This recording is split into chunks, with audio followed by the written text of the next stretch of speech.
What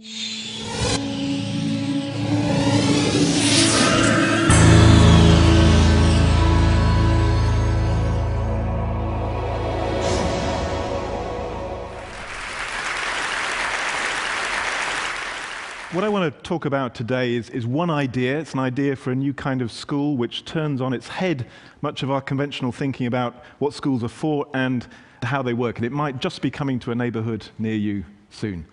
Where it comes from is an organization called the Young Foundation, which over many decades has come up with new innovations in education, like the Open University, and things like extended schools, schools for social entrepreneurs, summer universities, and the School of Everything.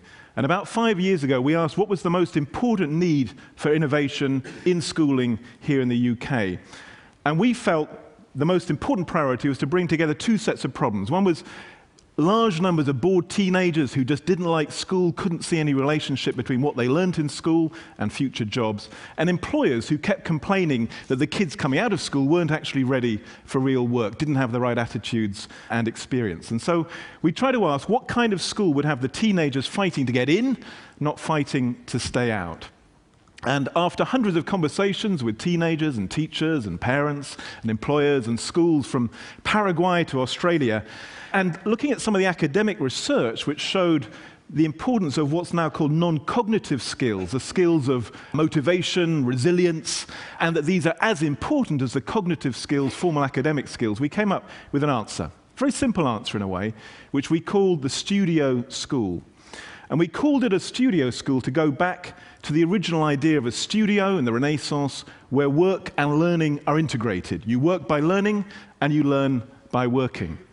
And the design we came up with had the following characteristics. First of all, we wanted small schools, about 300-400 pupils, 14 to 19-year-olds, and critically, about 80% of the curriculum done not through sitting in classrooms, but through real-life practical projects, working on commission to businesses, NGOs, and others.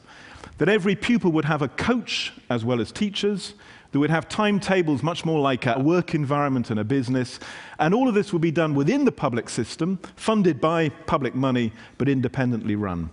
And all at no extra cost, no selection, and allowing the pupils the route into university, even if many of them would want to become entrepreneurs and have manual jobs as well. Underlying it was that some very simple ideas that large numbers of teenagers learn best by doing things, they learn best in teams, and they learn best by doing things for real. All the opposite of what mainstream schooling actually does. Now, that was a nice idea, so we moved into the rapid prototyping phase. We tried it out, first in Luton, famous for its airport and not much else, I fear, and in Blackpool, famous for its beaches and leisure. And what we found, we got quite a lot of things wrong and then improved them, but we found that the young people loved it. They found it much more motivational, much more exciting than traditional education.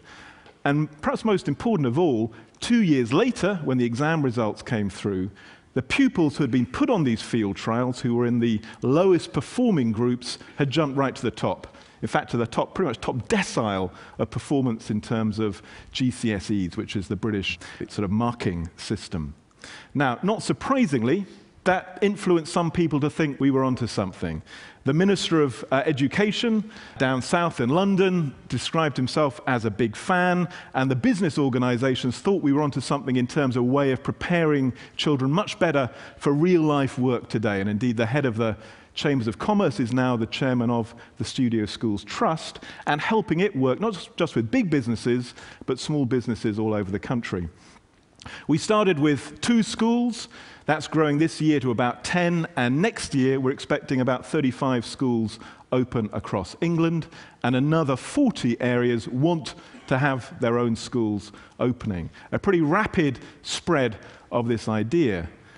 Interestingly, it's happened almost entirely without media coverage. It's happened almost entirely without big money behind it. It's spread almost entirely through word of mouth, virally, across teachers, parents, people involved in education, and it spread because of the power of an idea, which is a very, very simple idea about turning education on its head and putting the things which were marginal, things like working in teams, doing practical projects, and putting them right at the heart of learning rather than on the edges. Now, there's a whole set of new schools opening up this autumn. This is one from Yorkshire, where, in fact, my nephew, I hope, will be able to attend it. And this one is focused on creative and media industries. Other ones have a focus on healthcare, tourism, engineering, and other fields. We think we're onto something. It's not perfect yet, but we think this is one idea which can transform the lives of thousands, possibly millions of teenagers who are really bored by schooling. It doesn't animate them. They're not like all of you who can sit in rows and hear things, said to you for hour after hour. They want to do things. They want to get their hands dirty. They want education to be for real. And my hope is that some of you out there may be able to help us. We feel we're on the beginning of a journey of experiment and improvement to turn the studio school idea into something which is present not as a universal answer for every child, but at least for an answer for some children in every part of the world. And I hope that a few of you at least can help us make that happen. Thank you very much.